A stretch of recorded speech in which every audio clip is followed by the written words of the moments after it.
بنیادی چیز ہم سب کے لیے جو سبق اس سورت کریمہ سے ملتا ہے وہ یہ کہ اللہ تبارک و تعالیٰ کی اس نعمت کی قدر پہچانتے ہوئے ہم میں سے ہر شخص اللہ تعالیٰ کی طرف رجوع کرے، اللہ تبارک و تعالیٰ سے اپنے گناہوں کی معافی مانگے، اللہ تعالیٰ سے توبہ کرے۔ اس وقت پورا معاشرہ ہمارا وہ بے دینی کا شکار ہے، کرپشن، حرام خوری، ایک دوسرے کے اوپر ظلم، غیبتیں، ایک دوسرے کے اوپر بہتان، یہ اس کا ایک لامتناہی سلسلہ ہے۔ عریانی اور فحاشی گھر گھر میں ٹی وی کے ذریعے عریانی اور فحاشی کا ایک مرکز بنا ہوا ہے۔ جو مناظر کبھی دیکھنے کی کسی کو کا موقع نہیں ملتا تھا وہ اب گھر گھر میں ہر آن ہر لحظہ موجود ہے۔ اس ساری صورتحال کے نتیجے میں اللہ تبارک و تعالیٰ نے تو اپنا کرم فرمایا ہوا ہے کہ چاہیے تو پتہ نہیں کون سا عذاب نازل ہو جاتا، لیکن اس صورتحال کے نتیجے میں آج ہم اس مصیبت میں گرفتار ہیں جس پر آج ہر مسلمان کا دل بے چین ہے اور رو رہا ہے۔ اللہ تبارک و تعالیٰ نے ایسے موقع کے لیے فرمایا ہے کہ ہر شخص اپنی جگہ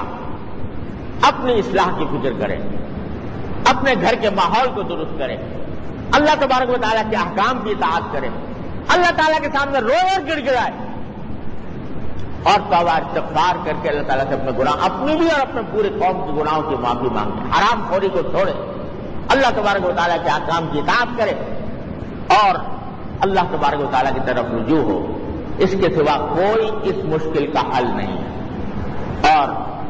ایک زمانہ تھا کہ جب اس قسم کے حالات پیدا ہوا کرتے تھے تو لوگ اللہ تعالیٰ کی طرف متوجہ ہوتے تھے، گھر گھر آیت کریمہ کا ختم ہو رہا ہے، گھر گھر دعائیں مانگی جا رہی ہیں اور اللہ تبارک و تعالیٰ کی طرف رجوع ہو رہا ہے، لیکن آج وہ ماحول بھی ختم ہو گیا اور اب تبصرے تو ہیں، مجلس میں بیٹھ کر تبصرے ضرور کریں گے اور لیکن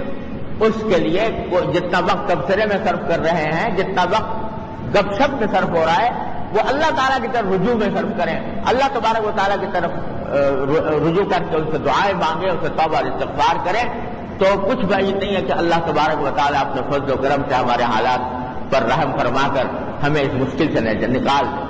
حدیث میں رسول کریم صلی اللہ علیہ وسلم نے فرمایا کہ تمہارے حکمران خود تمہارے اعمال کا آئینہ ہوتے ہیں، اگر تم ٹھیک ہو جاؤ اللہ تعالیٰ حکمران بھی تمہارے اوپر اچھا عطا فرما دیں گے اور پھر اس صورت میں انشاءاللہ